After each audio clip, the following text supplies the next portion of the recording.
Well, no harm, no foul is not the way Nick Saban runs his football program. Alabama came out flat against Vanderbilt, and that's not something the coach will quickly forget. Nick Saban talks about playing to a standard, a very high standard. Here's John Huddleston. Once Alabama beat Florida, it appeared that they had cleared the last hurdle before LSU.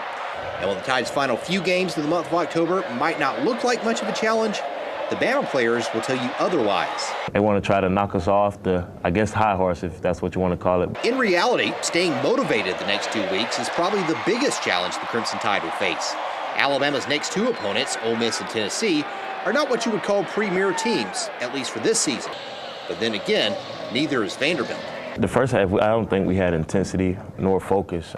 And had the Commodores not missed a pair of field goals, it would have been a one-possession game at halftime. I think this is probably a pretty good example of how average you can be when you don't do things the way you need to do them. That's one thing Coach preached to us after the game, that we need to learn from this and never let it happen again. Everybody had to do reality check in the locker room. I mean, we want to be a great football team, and by doing this, by playing our type of football.